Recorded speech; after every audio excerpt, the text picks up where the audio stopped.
रायपुर दक्षिण के दंगल के लिए मैदान सज चुका है। सियासी दलों ने अपने योद्धाओं को रणभूमि में उतार दिया है। दो हाथ करने दांव पेच की शुरुआत भी हो चुकी है। वहीं टिकट से वंचित दावेदारों का दर्द भी छलक रहा है। कांग्रेस के प्रत्याशी आकाश शर्मा को बाहरी बताने पर भी घमासान तेज होता नजर आ रहा है। दक्षिण के दंगल पर देखिए हमारी ये खास रिपोर्ट। मेरे से ज्यादा योग्यता प्रत्याशी में ऊपर के नेताओं ने समझा होगा, इसलिए उसको टिकट दिया। जब हम लोग 10 साल 20 साल से काम कर रहे हैं तो पैसा यदि समस्या रहती तो हम काम करना पहले। दक्षिण के दंगल में कांग्रेस प्रत्याशी की घोषणा के बाद अन्य दावेदारों का दर्द छलका। इसे दोनों के बयानों से आसानी से समझा जा सकता है। प्रमोद दुबे टिकट नहीं मिलने से इतने नाराज हुए कि पीसीसी चीफ की अध्यक्षता में हुई बैठक में ही शामिल नहीं हुए। वहीं कन्हैया अग्रवाल ने पैसे नहीं होने की वजह से चुनाव लड़ने से इनकार करने का आरोप लगाने पर नाराजगी जताई। कांग्रेस प्रत्याशी आकाश शर्मा को पार्टी के भीतर ही दावेदारों की नाराजगी का सामना करना पड़ रहा है। वहीं भाजपा नेता आकाश को बाहरी बताते हुए कांग्रेस के चयन पर सवाल उठा रहे हैं। इसे लेकर भाजपा और कांग्रेस में जुबानी जंग भी देखने मिल रही है।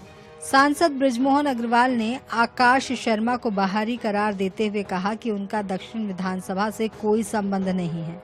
जनता कांग्रेस को एक बार फिर सबक सिखाएगी। पीसीसी चीफ दीपक बैज ने पलटवार करते हुए कहा कि आकाश शर्मा कहीं के भी हो सकते, राजस्थानी तो नहीं है।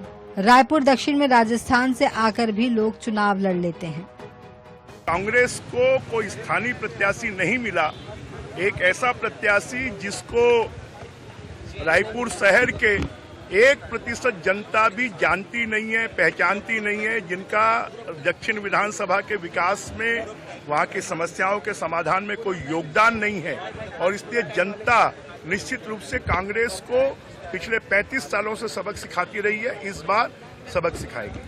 आकाश शर्मा राजस्थानी तो नहीं है, छत्तीसगढ़िया है। चाहे छत्तीसगढ़ का किसी बस्तर का कोना का हो सकता है, सरगुजा का हो सकता है, लेकिन राजस्थानी तो नहीं है। आप समझ जाइए कौन है राजस्थानी। वरिष्ठ भाजपा नेता बृजमोहन अग्रवाल के सांसद चुने जाने के बाद रिक्त हुई रायपुर दक्षिण विधानसभा सीट पर उपचुनाव की घोषणा के बाद राजनीतिक तपिश बढ़ गई है। कांग्रेस ने बीजेपी के प्रभावशाली सीट पर 35 साल के युवा पर दाव लगाकर लड़ाई को रोचक कर दिया है। आकाश को टिकट मिला है। ऐसे में यह देखना होगा कि कांग्रेस इस सीट पर बगावत को रोकने के लिए सफल हो पाती है या नहीं। रायपुर से गौरव शर्मा की रिपोर्ट।